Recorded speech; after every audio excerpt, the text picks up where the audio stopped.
बहुत समय पहले एक घने जंगल के बीचों बीच एक जादुई महल था।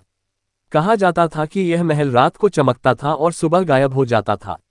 जो भी इसके अंदर गया वो कभी लौटकर नहीं आया।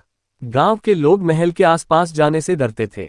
एक दिन आर्यन नाम का एक साहसी युवक गांव में आया। वह जिज्ञासु था और जादुई महल के रहस्य को जानने के लिए तैयार था। उसने गांव वालों से महल के बारे में पूछा, लेकिन सभी ने उसे वहां जाने से मना किया। पर आर्यन ने ठान लिया कि वह इस रहस्य से पर्दा उठाएगा। अगली रात चांद की रोशनी में आर्यन महल की ओर चल पड़ा। जैसे ही वह महल के पास पहुंचा, उसने देखा कि महल सच में चमक रहा था। महल के दरवाजे पर जड़े बड़े बड़े हीरे झिलमिला रहे थे। उसने साहस जुटाया और भारी दरवाजा खोला। अंदर का दृश्य अद्भुत था। सोने की दीवारें, जादुई झाड़, फानूस और हवा में तैरते मोती।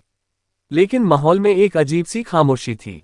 महल में कदम रखते ही दरवाजे अपने आप बंद हो गए। आर्यन ने पीछे मुड़कर देखा, लेकिन अब बाहर जाने का कोई रास्ता नहीं था। वह डरते हुए महल के भीतर जाने लगा। अचानक उसे लगा कि कोई उसका पीछा कर रहा है। जब उसने पलटकर देखा तो वहां एक परछाई थी जो उसके जैसे ही दिखती थी। तुम कौन हो? आर्यन ने साहस जुटाकर पूछा। उस परछाई ने धीमी आवाज में कहा, मैं वही हूं जो तुम हो सकते हो। ये महल तुम्हारे डर और इच्छाओं का आईना है। यहां से बाहर निकलना है तो अपने डर को हराना होगा।